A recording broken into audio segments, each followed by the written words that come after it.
ইন্নাহু মান يشرك بالله فقد حرم الله عليه الجنة ومأواه النار وما للظالمين من أنصار আল্লাহ তাআলা বললেন আল্লাহর কোন বান্দা আল্লাহর কোন বান্দি যদি আল্লাহর সাথে বিন্দু পরিমাণ শিরক করে তাহলে আমি আল্লাহ তার জন্য জান্নাতকে চিরজীবনের জন্য হারাম বানায় দেব।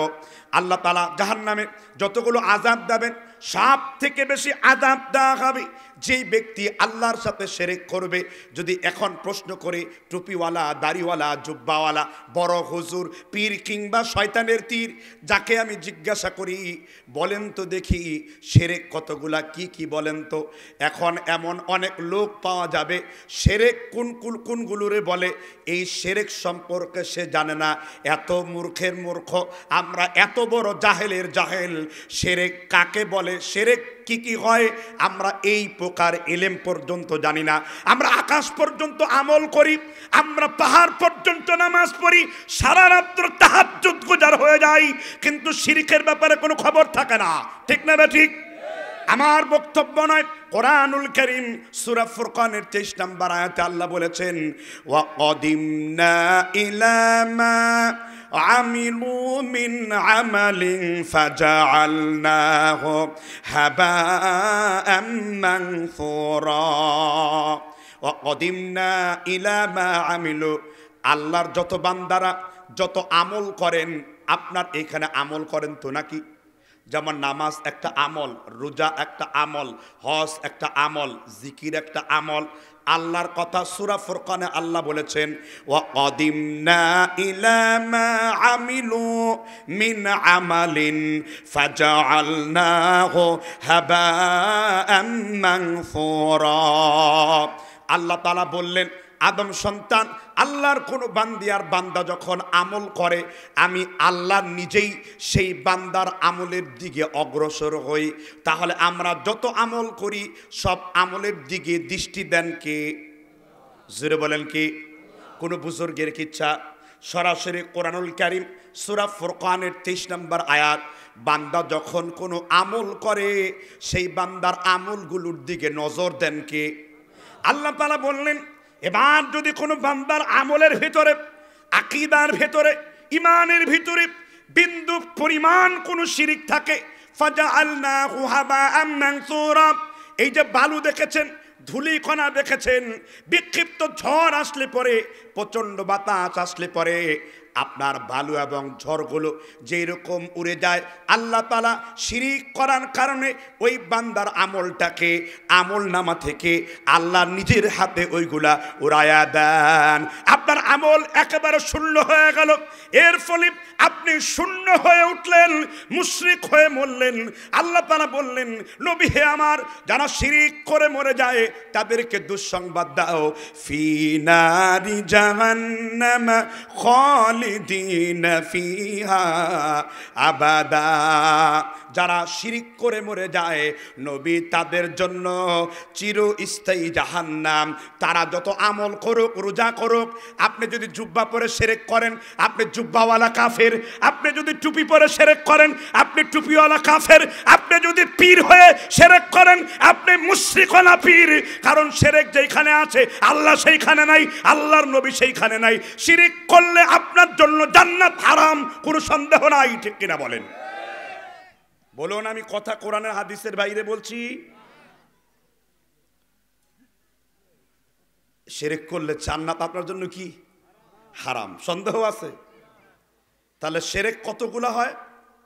আমার গবেষণায়, তাওহীদের মুওয়াহিদিন আলেমদের গবেষণায়, ইমাম জাফর আত-তাহাবির গবেষণায়, ইমামে আবি হানিফা, ইমামে মালিক, ইমামে শাফিঈ, ইমামে আহমদ ইবনে হাম্বল, এই সমস্ত আলেমদের গবেষণায় শিরক হলো দুই প্রকার, শিরকে আকবর, শিরকে আসগর। খালি এইটুকু সংজ্ঞায় জানি, বড় শিরক, ছোট শিরক। বড় শিরক হলো 36 প্রকার আর ছোট শিরক হলো 16 প্রকার। এই মোট 51 প্রকার শিরক থেকে আমাদেরকে মুক্ত থাকতে হবে। এবার একজন ব্যক্তি ইন্টারভিউ দেন, এখানে কোনো মায়ের সন্তান আছেন যে 51টা শিরক সম্পর্কে জ্ঞান আছে? তাহলে আপনি যে জানেন না আপনার অবস্থা কি হবে? আপনারা খালি সোয়াব খুঁজলেন, সোয়াব কি সোয়াব হবে? এত লক্ষ পড়লে এত লক্ষ নেকি হবে। সব সোয়াবকে মুহূর্তের মধ্যে আল্লাহ তাআলা ভুলণ্ডিত করবেন। এই জন্য আপনি বড় কোনো আমল করতে পারেন নাই, শুধুমাত্র শিরক থেকে বেঁচে থাকলে পরে আল্লাহ আপনাকে বিগয়রে হিসাব, হিসাববিহীন আল্লাহ তাআলা আপনাকে জান্নাতের মধ্যে দাখিল করতে পারেন। এই ব্যাপারে একটা হাদিস আসছে বুখারীতে, বলবো? এই হাদিসকে বলা হয় হাদিসে কিরতাসুন। কিরতাস মানে কি আরবিতে?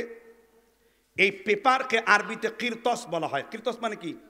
কাগজ, তাই না? হাদিসে কিরতাসুন, কাগজের হাদিস। বুখারী শরীফ জিলদ আউয়াল খণ্ড নম্বর 1 পৃষ্ঠা নম্বর 94, বাব হলো কিতাবুল ঈমান, মাকতুবায়ে রাসাব, দিল্লির ছাপ। সহিহ বুখারীতে হাদিস এসেছে, একজন ব্যক্তি আল্লাহর কাছে এসেছে, তার 99টা গুনার খাতা আর একটা মাত্র হলো নেকির খাতা, একটা কাগজ। এবার সেই বান্দা আল্লাহর প্রতি রহমত হারায় ফেলেছে।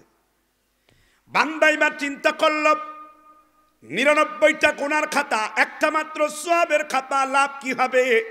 আমার স্থান তো আল্লাহর জাহান্নামেই হবে। লোকটা নিজে নিজেই হিসাব দেখতে পেয়ে দৌড় দিতে শুরু করলো। এবার আল্লাহ তাআলা ওই লোকটাকে হতাশ হয়ে চলে যেতে দেখে আল্লাহ নিজেই ডেকে বলবেন, বান্দা তুমি দৌড়াও কেন?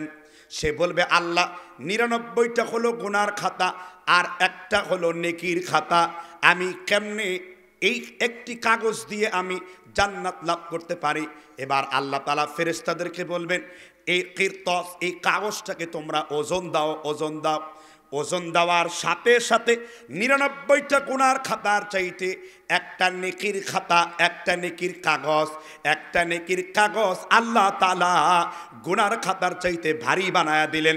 আল্লাহ বললেন 99টা গুনার খাতাকে পেছনে ফেলে একটা মাত্র কাগজ, এই কাগজের মধ্যে যেটা লেখা ছিল লা ইলাহা ইল্লাল্লাহ, আল্লাহ রাব্বুল আলামিন বান্দাকে বললেন, ইন্নাল্লাহা আযজা ওয়া জাল্লা, মহান পরাক্রমশালী রব্বুল আলামিন বললেন, রে বান্দা, মান মাতা লা ইলাহা ইল্লাল্লাহ, তুমি শিরকবিহীন, বিদআতবিহীন, কুফরবিহীন, শিরকবিহীন আমল করে তুমি কালেমা পড়েছো, শিরক থেকে মুক্ত থাকার জন্য ইন্নাল্লাহা ইয়াখরুজুন নাস মিনান নার ইয়াদখুলুল জান্নাতা, আমি আল্লাহ তাআলা শিরক থেকে মুক্ত থাকার কারণে তোমার গুনাহকে মুক্ত করে দিয়ে আমি আল্লাহ তোমাকে জান্নাত দিয়ে দিলাম।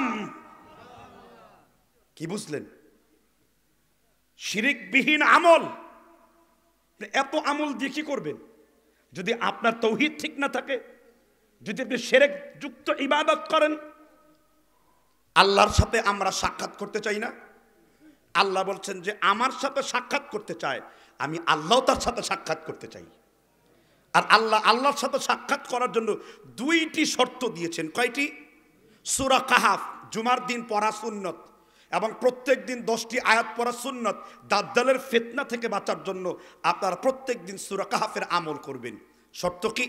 ফামান কানা ইয়ারজু লিকা রাব্বিহি ফালইআমাল আমালান সালিহান ওয়ালা ইউশরিক বিইবাদাতি রাব্বিহি আহাদা। সুবহানাল্লাহ বলবেন না? আল্লাহ বললেন, কেউ যদি আমি আল্লাহর সাথে সাক্ষাৎ করতে চাও, সেজন্য শিরকবিহীন ইবাদত করে আর আমলের মধ্যে ভালো আমল করে, তাহলে আমি আল্লাহ ওই গোলামদের সাথে সাক্ষাতের ব্যবস্থা করব। সুবহানাল্লাহ। আপনি যদি শিরকবিহীন ইবাদত করেন, আম্মা জান আয়েশাকে আল্লাহর নবী বলেছেন, কাল কামারা লাইলাতুল বাদার, এই যে পূর্ণিমার চাঁদের মতন উজ্জ্বল যেই রকম চাঁদকে দেখতে পেয়েছো, আমার উম্মতেরা যদি শিরকবিহীন ইবাদত করতে পারে পূর্ণিমার চাঁদের মতন, আমি আল্লাহকে তারা জান্নাতুল ফিরদাউসের মধ্যে দেখতে পাবে। জান্নাতের যত নিয়ামত আছে, সব থেকে বড় নিয়ামত হলো আল্লাহ রাব্বুল আলামিনকে দেখা। সুবহানাল্লাহ। জান্নাতটা ব্যর্থ, জান্নাত কিছুই না। আল্লাহর কাছে জান্নাতটা হলো ম্লান। কারণ আল্লাহ জান্নাত সৃষ্টি করেছেন, আর সৃষ্টিকর্তাকে দেখার মধ্যে আপনার সব থেকে বড় ইবাদত আছে। আপনি যদি প্রত্যেকটা কাজে জেনে বুঝে শিরক থেকে বেঁচে থাকতে থেকে আপনি আপনার ঈমানকে যদি তৈরি করে রাখতে পারেন, তাহলেই কেবল আল্লাহর কাছে জান্নাত মিলবে। সুবহানাল্লাহ। আর ঈমান নিয়ে মৃত্যুবরণ করতে পারলে ফজিলত আছে না নাই? এবার একটা লম্বা হাদিস বলবো, মুসলিম শরীফের 689 নম্বর হাদিস। বলবো কি? রাগ করতেছেন? কিন্তু কিছু কিছু শয়তানের ধোকায় পড়ে, শয়তানের কুতকুতি খেয়ে এখান থেকে লুকায়া যাচ্ছে। এই শয়তানগুলোকে ধরে জায়গায় বসিয়ে ফেলুন। আর আল্লাহর নবীর সাথে কুস্তাকি করছে। আমি কেচ্ছা বলতেছি? আমি কি বুজুর্গের কাহিনী বলতেছি? আমি কোরআনুল কারীমের আয়াত পড়ছি, হাদিস পড়ছি। কোনো বেটা যেন না উঠতে পারে, কারেন্ট জাল দিয়ে আটকে ওকে এখানে বেঁধে ফেলুন। কথায় বুঝতে পেরেছেন কিনা? নড়াচড়া করা যাবে না। যারা দাঁড়িয়ে আছেন দয়া করে বসে যান, দয়া করে বসে যান। মুসলিম শরীফের 689 নম্বর হাদিস, একটা বালকের কাহিনী। কিসের কাহিনী? কাহিনী যদি হাদিসে থাকে তাহলে সেটা শোনা উচিত না? আপনারা সূরা বুরুজ পড়ছেন না? বুরুজ, আমা নাকামু মিনহুম ইল্লা আন ইউমিনু বিল্লাহিল আজিজিল হামিদ আল্লাযী লাহু মুলকুস সামাওয়াতি ওয়াল আরদ। পড়ছেন কিনা? একজন বালক ছিল একটা জামানায়, বহুত বছর পূর্বে। ওই বালক, ওই যুগটা ছিল জাদুটুনা কুফরির যুগ। ওই দেশের বাচ্চা জাদুটুনাকে বহুত পছন্দ করত, জাদুটুনাকে বহুত মোহাব্বত করত। এবার ওই জাদুকর একজন যুবককে জাদুর কৌশল শেখালো। যুবক খুব খুশি, আমি জাদুর মাধ্যমে অনেক বেলকে দেখাতে পারি। এবার যুবকটা যখন রাস্তা দিয়ে হেঁটে আসছিল, একজন আল্লাহর বিশিষ্ট বুজুর্গ, তাদেরকে বলা হয় ওয়ালি। ওয়ালি মানে হলো যে কবিরা গুনাহ থেকে মুক্ত আল্লাহর একজন বুজুর্গ, ওয়ালির সাথে দেখা হলো। তিনি বললেন, হে যুবক, তুমি আল্লাহর সাথে নাফরমানি করছো, কারণ জাদুতে শয়তানের শক্তি ব্যবহার করা হয়। কারণ জাদুবিদ্যা গ্রহণ করা হালাল না হারাম, এটা আমার বক্তব্য নয়। সূরা বাকারার 102 নম্বর আয়াতে আল্লাহ বলেছেন, ওয়াত্তাবাউ মা তাতলুশ শায়াতিন আলা মুলকি সুলাইমান ওয়া মা কাফারা সুলাইমান ওয়ালাকিন্নাশ শায়াতিন কাফারু ইউআল্লিমুনান নাসাস সিহর। শয়তান কেবলমাত্র মানুষকে জাদু শিক্ষা দেয়। তাহলে শয়তান মানুষকে কি শিক্ষা দেয়? কোন কোরআনের কোন সূরায়? সূরা বাকারার কয় নাম্বার আয়াত? 102 নাম্বার আয়াত। এবার ওই বুজুর্গের দাওয়াত শোনার পরে ছেলেটার ভালো লাগতে শুরু করলো। ওই বুজুর্গ ওই যুবককে বলল, এক আল্লাহর ইবাদত করো, জাদুকরদের পরিত্রাণ করো, জাদুকর থেকে বিচ্ছিন্ন হয়ে যাও। যুবক বলল, আমি যদি আপনার আল্লাহর উপরে ঈমান আনি তাহলে কি ফজিলত পাবো? এবার ওই বুজুর্গ বলল, তুমি যদি আল্লাহর পথে চলে আসো, আল্লাহ তোমাকে অবশ্যই ফালা দান করবেন, কল্যাণ দান করবেন। এবার যুবকটা মনে মনে আল্লাহর প্রতি ঈমান আনতে শুরু করলো, পুরাপুরি আল্লাহর প্রতি বিশ্বাস স্থাপন করলো। আর বাচ্চা জাদুকরের সাথে তার দূরত্ব বাড়তে শুরু করে দিল। একদিন ওই এলাকার মানুষের সামনে বিশাল বড় একটা বস্তু, মানে জন্তু, মরা জন্তু, কেউ সরাতে পারে না। জাদুকরদের কসম করে বললেন সরাতে পারে না। কিন্তু ওই বিস্ময়কর যুবক বলল, আমি এক আল্লাহর গোলাম, এক আল্লাহর গোলাম, আমার আল্লাহ বলেন এক, তার সাথে কোনো শিরক নেই।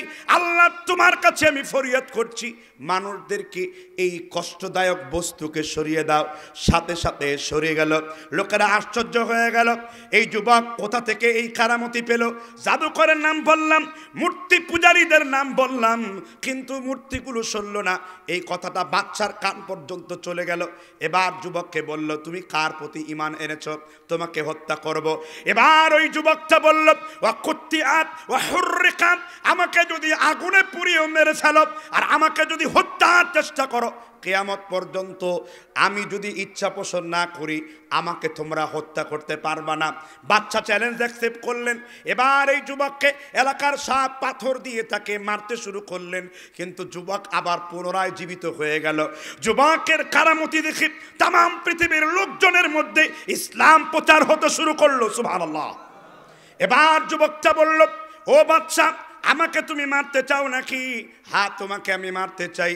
তাহলে এই কওমের সব আসহাবুল উখদুদ বলা হতো তাদেরকে, এই উখদুদবাসীদেরকে একটা মাঠে একত্রিত করো। জাদুকর এবং বাচ্চা মিলে তাই করলো।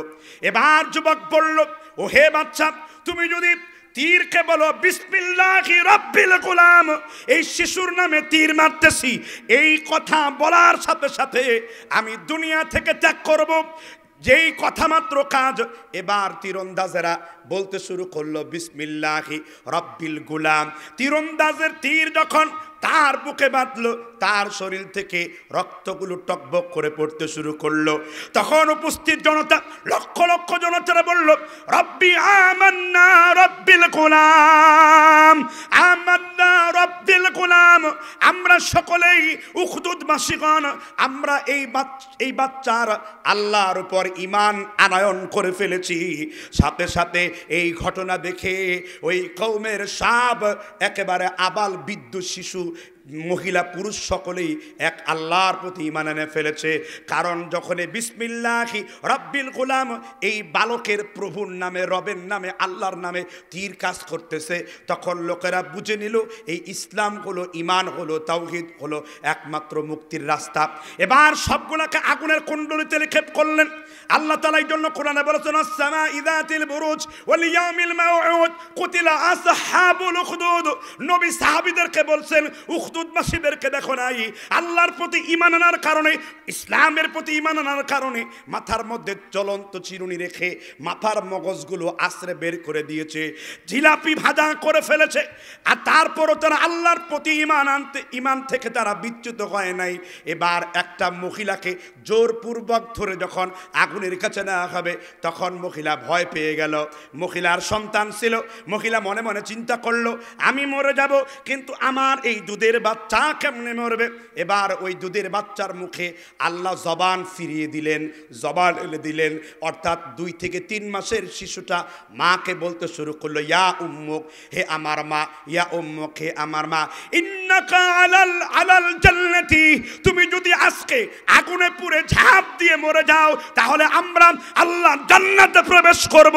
আর আল্লাহ খুশখবরি দিলেন, ইন্নাল্লাযীনা ফাতানুল মুমিনিনা ওয়াল মুমিনাতি সুম্মা লাম ইয়াতুবু ফালাহুম আযাবু জাহান্নাম ওয়া লাহুম আযাবুল হারিক ইন্নাল্লাযীনা আমানু ওয়া আমিলুস সালিহাতি লাহুম জান্নাতুন তাজরি মিন তাহতিহাল আনহার। কেউ যদি আমি আল্লাহর প্রতি ঈমান এনে আল্লাহর রাস্তায় নিজের জীবনকে বিলিয়ে দেয়, নবী তাদেরকে বলে দাও। এই জন্য আল্লাহর নবী যখন মিরাজের রাত্রিতে আকাশে গমন করলেন, উসরিয়া লাইলাতান, একটা মহিলার জান্নাত থেকে সুঘ্রাণ বের হয়ে আসছে। জিব্রাইলকে বলেন, মান হাউলাই কিয়া জিব্রিল, ও জিব্রিল, এই মহিলাটাকে। এবার জিব্রিল বলল, এই মহিলাটার নাম হলো মা সীতা। আল্লাহর জান্নাতকে পাওয়ার জন্য সে এবং তার শিশুটি আগুনের মধ্যে ঝাঁপ দিয়ে আল্লাহর একত্ববাদ প্রমাণ করেছে। মরে গেছে, পুড়ে গেছে, আগুনে শেষ হয়ে গেছে, তবুও আল্লাহর সাথে শিরক করে নাই। আর আমার বাংলাদেশের মানুষের কি হলো? কথায় কথায় মাজারে সেজদা, কথায় কথায় বুজুর্গের নামে বুজুর্গের সেজদা, কথায় কথায় তাবিজ কবজ লটকানো, কথায় কথায় উঁচু কবরের কাছে যাওয়া, কথায় কথায় মাজারের কাছে ফুল পুষ্প দিয়ে তাকে সম্মান করা। ঠিক কিনা বলেন? এই ঘটনা তো মুসলিম শরীফে সূরা বুরুজের মধ্যে আল্লাহ বর্ণনা করেছেন। দেখছেন তো কিভাবে ঈমান আনতে হয় আল্লাহর উপরে, আর কিভাবে শিরিকবিহীন আমল করতে হয়। তাহলে এবার শিরিক না করার গুরুত্ব বুঝলাম। এবার শিরিক কোন কোন কাজগুলো করলে হয় একটু এটা বোঝা দরকার না? কি বোঝার দরকার কিনা? আমি আবার বলছি, একটা শিরিক নিয়ে মরে গেলে তার মৃত্যুতে ইন্নানিল্লাহ পড়া হারাম, তার মুসলমানের গুরুস্থান কবর দেওয়া হারাম। এটা আমার কথা না, আল্লাহ বলছেন সূরা তাওবার 114 নম্বর আয়াতে। কোন সূরা? মা কানা লিন-নবী ওয়াল্লাযীনা আমানু আইয়াস্তাগফিরু লিল মুশরিকিন ওয়ালাউ কানু উলি কুরবা। নবী আর ঈমানদারের জন্য জায়েজ নেই যারা শিরক করে মারা যায় তাদের জন্য কোনো দোয়া করা। তাহলে মুমিনরা কি দোয়া করতে পারবে? তো হুজুর কতজন লোক শিরক করে? নবীজি বলেছেন অন্ধকার রাত্রিতে ছোট্ট একটা পিঁপড়া চললে যেমন তুমি টের পাও না, এর থেকে বেশি সূক্ষ্ম হলো শিরক। আবার বলছি, মুসনাদ আহমদের হাদিস, অন্ধকার রাত্রিতে একটি পিপিলিকা চললে যেমন তুমি টের পাও না, এর থেকে সূক্ষ্ম হলো কি? জুড়ে বলেন কি? শিরক। সাহাবী ইবনে মাসউদ, নাম শুনছেন তো? তিনি হলেন আবি হানিফার উস্তাদ হলেন হাম্মাদ ইবনে সুলাইমান, হাম্মাদের উস্তাদ হলেন মুহাম্মদ ইবনু আলকামা, ইবনে আলকামার উস্তাদ হলেন ইব্রাহিম নখঈ, ইব্রাহিম নখঈর উস্তাদ হলেন ইবনে মাসউদ, আব্দুল্লাহ ইবনে মাসউদ। মুসলিম শরীফের ৯৬ নম্বর হাদিস, তিনি বললেন হে নবী, আইয়ু যামবি ইনদাল্লাহ, আল্লাহর কাছে সবথেকে বড় গুনাহ কোনটি? আল্লাহ নবী বলছেন এক, আশরিক বিল্লাহ, কি করা আল্লাহর সাথে। তাহলে সবথেকে বড় গুনাহ কোনটি? তাহলে সেই শিরক সম্পর্কে আমরা জানি না, তাই আজকে আমরা জানবো। বিরক্তি লাগতেছে? আমি খুব কানে ধরে মিঠা সরে ওই মিথ্যা কথা বলে তাফসির নামে তাফসির ধ্বংস করতে এখানে বসিনি। আমি যতগুলো কথা বলবো প্রমাণ সহকারে, রেফারেন্স সহকারে, আরবি সহকারে, বাংলা অনুবাদ সহকারে। যদি কোনো মায়ের বেটার জন্ম এই এলাকায় হয়ে থাকে, পারলে কথাগুলো উল্টাক দেখি দেখি তার কত হেলম আছে। কথা বুঝতে পারছেন কিনা? তো ১ নাম্বার শিরক, আজকে আপনারা এটা মনে রাখেন। ৫১টি শিরকের এটা কয় নাম্বার? ১ নাম্বার। যেমন আমাদের দেশে অনেক কৃষকরা ধান ফলায় না, ধানগুলো ফলন করে কে? আল্লাহ। আমাদের দেশে কিন্তু বলেন এবার ভাম্পার ফলন হয়েছে। এই কথাটা যদি কোনো কৃষক বলে যে আমি ধানগুলো ফলাই, আমি ধানগুলো ফুলি, নবী সাল্লাল্লাহু আলাইহি ওয়াসাল্লাম বলেছেন এই কথার দ্বারা শিরক সংগঠিত হয়ে যাবে। দলিল আবু দাউদ ৪৩১ নম্বর পৃষ্ঠার হাদিস, ওয়া আন আবি হুরায়রা রাদিয়াল্লাহু আনহু قال قال رسول الله সাল্লাল্লাহু আলাইহি ওয়াসাল্লাম, আবি হুরায়রা রাদিয়াল্লাহু তাআলা আনহু বলেছেন নিঃসন্দেহে তোমরা এই কথা বলো না, লা তাকুলান্না, তোমরা এই কথা বলো না আমি ধানগুলাকে ফলিয়েছি, ওয়ালাকিন কুল, তোমরা এই কথা বলো হারাসু, আমি ধান ক্ষেতগুলাকে, এই ফসলের ক্ষেতগুলাকে চাষ করেছি। আপনি চাষ করেছেন, আপনি ফলন দেন নাই। আপনি চাষ করেছেন, ফলন দিয়েছেন কে? অথচ কৃষক বলতেছে এবারে ধানের ফলন ভালো করে করছি। আর আল্লাহ নবী বলেছেন ওয়ালা তাকুলান্না, খবরদার মুখ দিয়ে বলো না তোমরা ফলন ফলিয়েছো, কারণ আমি আল্লাহ হলাম ফলন দাতা। ওয়ালাকিন, সুতরাং তোমরা বলো হারাসু, আমরা কেবলমাত্র ধান ক্ষেতগুলোকে চাষ করেছি, আর চাষ করলে ফলনগুলো বৃদ্ধি দেন কি আল্লাহ তাআলা। কোরআনে সূরা হাবিবে আলোচনা করেছেন কামাসালি গায়সিন আ'জাবাল কুফফারা নাবাতুহু, আকাশ থেকে যখন এক পশলা বৃষ্টি পড়ে আমি কৃষকদের অন্তরটাকে আমি আল্লাহ তাআলা আনন্দে ভরিয়ে দেই। একটু জোরে আওয়াজ দিয়ে বলেন সুবহানাল্লাহ। দেখেন জবান কিন্তু বলছেন আল্লাহর নবী ওয়ালা তাকুলান্না, তোমরা মুখ দিয়ে বলো না আমি ফলিয়েছি, আমি অমুক জিনিস লাগাইছি, তোমরা মুখ দিয়ে বলো আমি এগুলো চাষ করেছি। মুরব্বী তো দেখা যায় ভালো সুন্নাত আদায় করতেছেন, চুপ করেন, বসে থাকেন। শিশুদের সাথে এমন আচরণ করবেন না, নাউযুবিল্লাহ। দেখেন ঘাড় ধরে টেনিস খেলতেছে, আর রাসূল সাল্লাল্লাহু আলাইহি ওয়াসাল্লাম জুমার নামাজের সেজদায় তার কাঁধের উপরে তার প্রিয় নাতি বসে আছেন। জিবরাইল বলছেন রাসূল আপনি নামাজের সেজদাকে উঠাবেন না। রাসূল নামার পরে তিনি বললেন অহমা রায়হানাতায়া মিনাদ দুনিয়া ওয়া হাদানা ইবনায়া, এই হাসান আর হুসাইন তো তোমার প্রিয় নবীজির প্রিয় পুত্র সন্তান। রাসূল চাদর মেলে দিলেন, দুই নাতি তার চাদরের মধ্যে ঢুকে গেল, বলল এরা আমার আহলে বায়ত, যে ব্যক্তি হুসাইনকে মহব্বত করে সে রাসূলুল্লাহকে মহব্বত করে, আর যে রাসূলুল্লাহকে মহব্বত করে আল্লাহ তাদেরকে মহব্বত করেন। সিয়ারু আলামিন নুবালা, ইমামে যাহাবি ১ খণ্ড ১৮১ নম্বর পৃষ্ঠা। আমি আলোচনা অন্যদিকে